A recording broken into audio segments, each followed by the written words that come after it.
नमस्कार। मैं श्यामनाथ यादव, मेटकलवादी।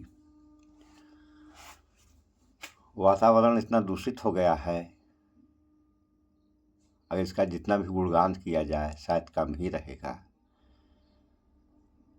प्रदूषण पर हम 2-4 वीडियो बनाएंगे। अभी कल एक बनाए थे, छोटी सी वीडियो थी शॉर्टकट में, और ये दूसरी वीडियो बना रहे हैं। ये रवीश कुमार साहब कह रहे हैं दिल्ली के बारे में, और पास दिल्ली तथा एनसीआर और पंजाब हरियाणा के बारे में आगे हम बताएंगे उत्तर प्रदेश की कहानी।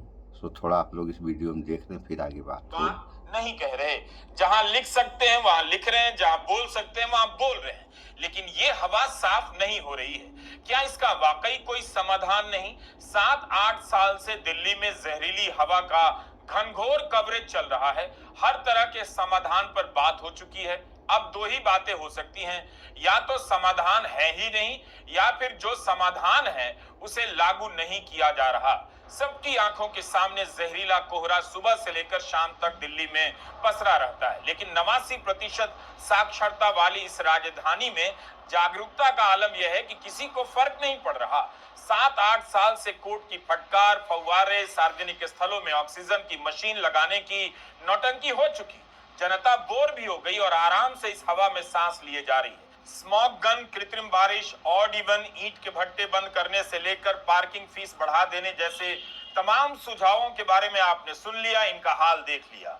सड़कों पर पानी का छिड़काव करते हुए भी देख लिया होगा, पर इन सब के इस्तेमाल से भी वायु प्रदूषण में कौन सी कमी आ गई, ये आपको दिल्ली की हवा बता रही होगी। ये जो वीडियो आप देख रहे हैं वो दुनिया के सबसे प्रदूषित शहर दिल्ली का है। G20 के देशों की राजधानियों में सबसे खराब हवा दिल्ली की है। ब्रिक्स देशों की राजधानियों में सबसे खराब हवा दिल्ली की है। स्विस एयर क्वालिटी के अनुसार दिल्ली में AQI 1100 हो गई। सुबह सुबह इस तरह का जहरीला कोहरा देखकर अंदाजा तो लग जाता है कि सांस लेना मुश्किल होगा, लेकिन क्या आप कल्पना कर पाते हैं कि AQI 200, 300 या 1133 होता है तो आपकी सेहत पर क्या असर पड़ता है? इस पर भी इतनी शांति है, सब कुछ रूटीन की तरह चला जा रहा है। दिल्ली की हवा में PM 2.5 की मौजूदगी इतनी है कि क्या ही बताएं। विश्व स्वास्थ्य संगठन ने जो मानक तय किए हैं उससे 70 गुना से भी अधिक है PM 2.5 दिल्ली की हवा में। 2016 में दिल्ली को स्मार्ट सिटी बनाया गया। स्मार्ट सिटी को लेकर अंतर्राष्ट्रीय समझ तो यही है कि ऐसी सिटी में प्रदूषण कम हो, सार्वजनिक यातायात की व्यवस्था, नेटवर्क इस तरह से बन जाए ताकि लोग कारों का इस्तेमाल कम से कम करें। क्या दिल्ली इस तरह की स्मार्ट सिटी है? भारत के स्मार्ट सिटी प्लान में भी इसी तरह की बातें हैं, लेकिन क्या दिल्ली साफ सुथरी हवा वाली स्मार्ट हो गई? एक और बात आपको जाननी ही चाहिए।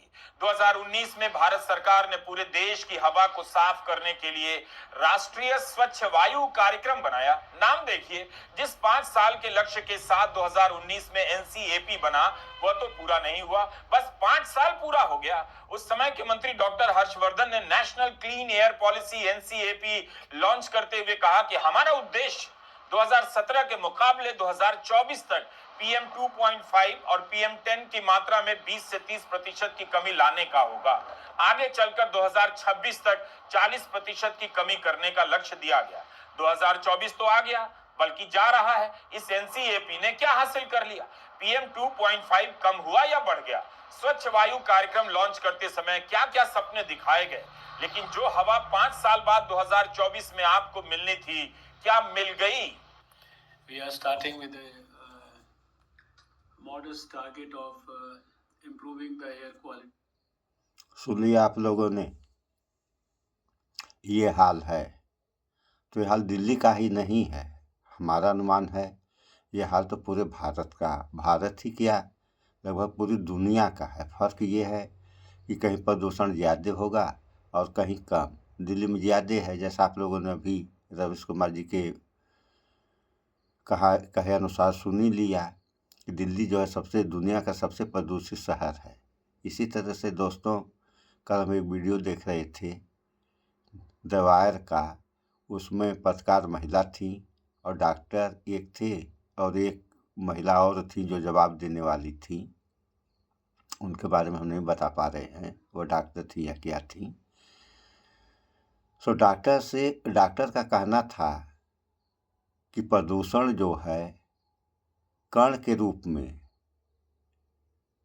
वायुमंडल में रहता है, और जब बरसात जब होती है तो वह जो है पानी के द्वारा कण जमीन पे आ जाता है, तो प्रदूषण कम हो जाता है। ऐसा उस डॉक्टर साहब का कहना था, जिस बात से हम 20% सहमत हैं, 80% इस बात से हम सहमत नहीं हैं।